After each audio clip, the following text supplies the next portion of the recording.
Hello guys, আজ আপনাদের মাঝে একটা সুন্দর ঘোরাঘুরি ভিডিও নিয়ে উপস্থিত হলাম। আমরা ফ্যামিলি সহ সবাই মিলে একটু ঘোরাঘুরি করতে গিয়েছিলাম। সবাই অনেক আনন্দ করছি, সেই আনন্দ মুহূর্তগুলোই কিছু অংশ তুলে ধরার চেষ্টা করছি। আশা করি সবাই ভিডিওটা পুরোপুরি দেখবেন। অনেক সুন্দর একটা আবহাওয়া ছিল, হালকা বৃষ্টি, হালকা রোদ। তারপরেও আমরা এর মধ্যে ঘুরতে বের হয়েছি। যদিও ঘোরার কথা ছিল অনেক দিন আগের থেকেই, কিন্তু দেশের পরিস্থিতি অনেকই খারাপ। আন্দোলনের জন্য আমরা ঘুরতে পারিনি, অ্যান্ড অনেক বৃষ্টি ছিল, তো এই জন্য আগে আসতে পারিনি। তা আমরা এমন সময় এসেছি, আমরা রেস্টুরেন্টে ঢুকে দেখি যে একটা লোকজনও নাই, জাস্ট আমরা কয়েকজন লোক ছিলাম, এইগুলোই। যদিও বিকেল টাইমটাতে গেলেও অনেক লোকজন ঘোরাফেরা করে, কারণ আমরা গেছি সকাল 10টার দিক, তো এই জন্য আমরা কোনো লোকজন তেমন দেখতে পাইনি। কথা বলতে বলতে আমরা জলডাঙ্গা রেস্টুরেন্টে পৌঁছে গেলাম। তো এখন আমার মামিকে বললাম কিছু পিকচার তুলে দিতে আর ভিডিও করে দিতে।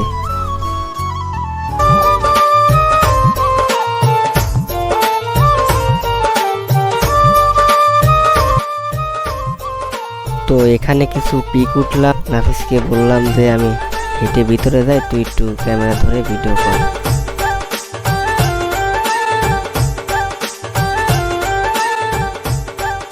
তো হাঁটতে হাঁটতে এখানে এসে বসে পড়লাম।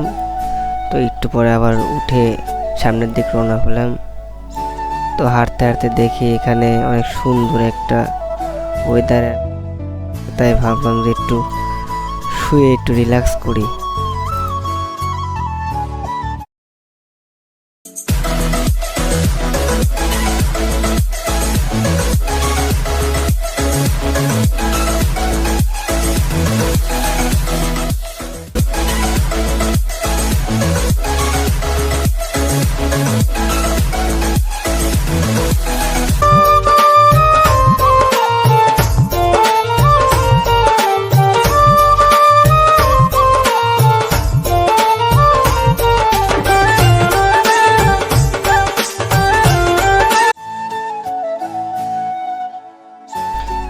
এখন জলডাঙ্গা রেস্টুরেন্ট ঘোরাঘুরি শেষ করলাম, এখন আর একটাতে ঘুরতে যাব।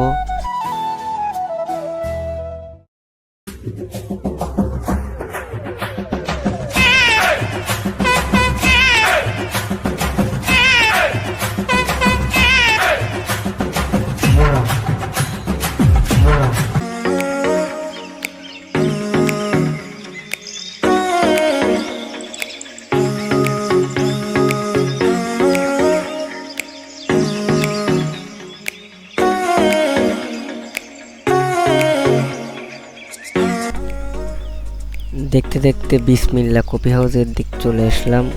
এখন বিসমিল্লা কফি হাউসের ভিতরে আমি ঢুকবো।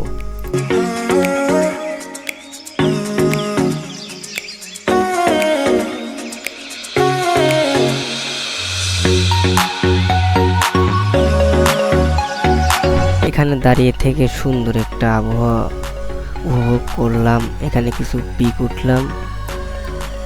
চারদিকে সব মিলে আবহাওয়াটা অনেক সুন্দর ছিল। দেখতে দেখতে আর একটা রেস্টুরেন্টে আমরা চলে আসলাম।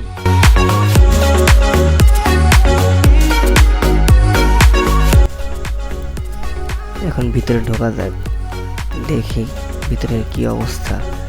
যেখানে যাই সেখানেই দেখি লোক শূন্য।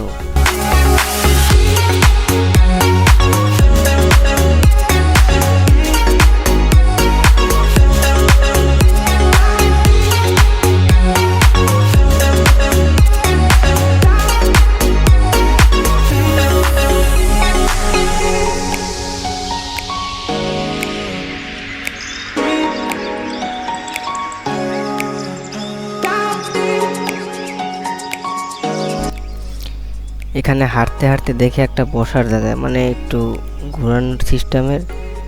বসলাম। একটা লোক এসে বলতেছে 10 টাকা দিতে হবে একটা পাক দেওয়ার জন্য।